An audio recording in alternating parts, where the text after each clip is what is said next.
What is up, YouTube? This is going to be a attempt of my own to help kind of explain the tuning of the Weber carburetors for the Toyota Tercels. This is a brand new, fresh out of the box, Weber 3236 carburetor. Comes with a little adapter plate to fit on the Toyota Tercels. I believe this fits on the 3A, the 4A, the 1A, and a handful of other different engines.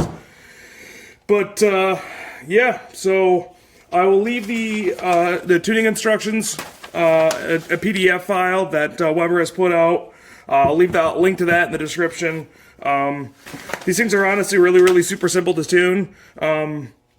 With my own personal experiences with these carburetors, I've really found that they seem to like lower fuel pressure. There's a lot of guys that run the factory mechanical Tercel fuel pump on these things, and the factory pump puts out, I believe, 4.5 PSI, somewhere in that range.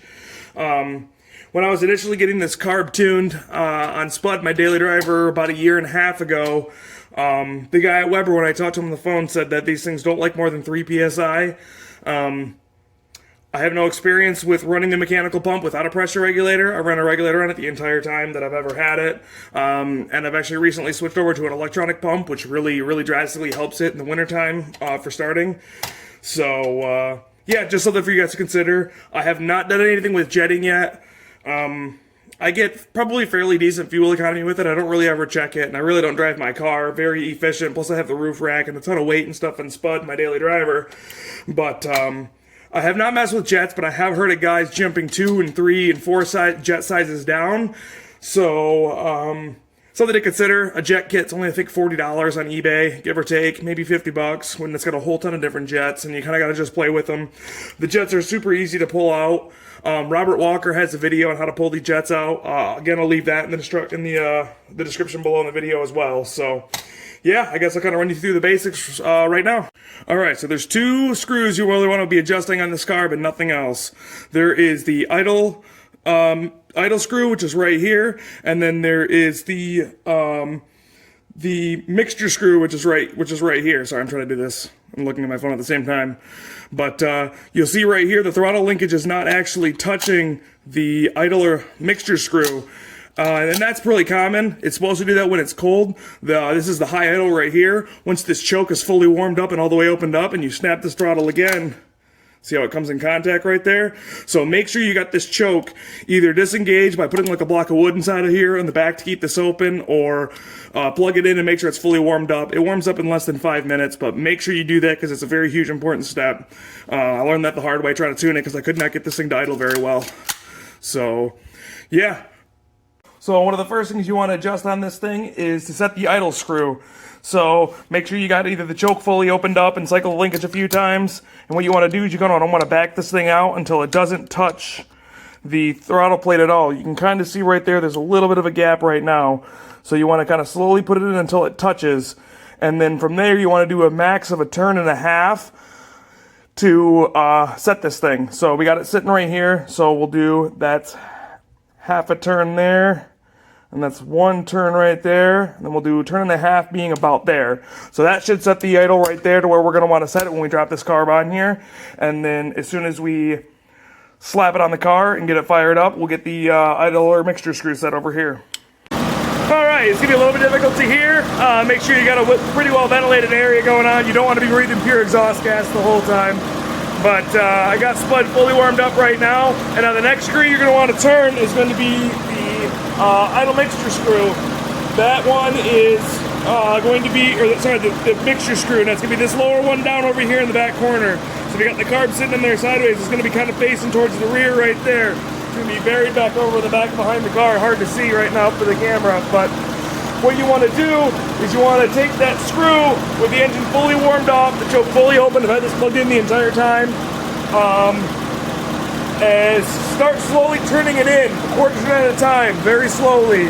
And you'll kind of hear the engine will kind of start to run worse.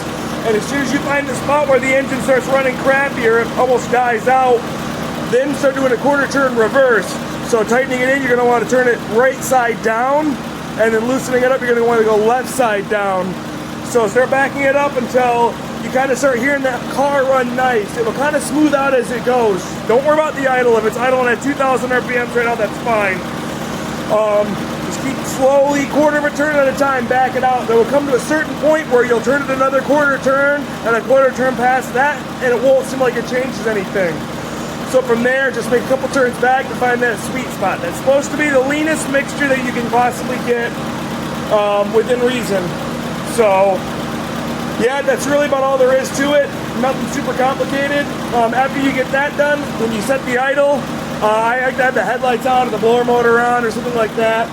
And then I like to set the idle at about 900 RPMs. The car really seems to like that idle area. You can tweak it as you want, but once it's fully warmed up and you got the best mixture set up, start tweaking that idle screw in the back. Just remember, quarter turn at a time. You don't want to go super drastic. And then once you find a spot where idle's at about 900 RPMs or 1,000 or wherever you like it, take her for a quick test drive, see how she feels. If you shut it off and it starts dieseling like crazy, you got it still a little bit too rich. So you want to take that screw, the one down here that we just adjusted, and turn it in another like quarter turn or so to try to find a happy spot. Yeah, that's really about all there is to it. Nothing super complicated. I'm going to shut the car up and do a walk around to how I've got the car set up right now. Alright, now that all that racket's toned down, I'll give you at least a walk around to how my setup is for this Weber carburetor. So, for the power for the choke, I adapted into one of these old emissions connectors right here. Realistically, you could cut the end of the connector off the harness and then just use the positive wire of that, which is the top one right here. I've been having no issues with that in that port right as it sits. A lot of other guys will take power from the harness down here, which is where the original carb hookup is. I've got my electronic fuel pump set up to that right now. This is my pressure regulator. Nothing's fancy. There's actually another style that I really prefer over this. It's like a dial style, and you can see the actual pressure on the face. I can link a description to that, or leave a link to that in the description if you guys are interested. But this is only set up at 2 PSI. These carbs really don't need a lot of pressure to work with. I've got a T hooked up to the return line right here. This is just a 1/4-inch T that I filled the end with JB weld, and I drilled a 1/16 hole right in here. So basically, if this bowl ever gets overfilled with fuel, it'll kick back through here and then just send it back to the tank, which I'm not sure if it really does anything or not, but I've got a friend that's got his set up without it that way, and he hasn't had any issues, and I haven't noticed anything either way, so teach their own. Yeah. This is basically how she's set up in here. The vacuum advance port is going to be this little port over here. I've got that running all the way to the bottom of the distributor. And yeah, that's really about it. Nothing super complicated about these.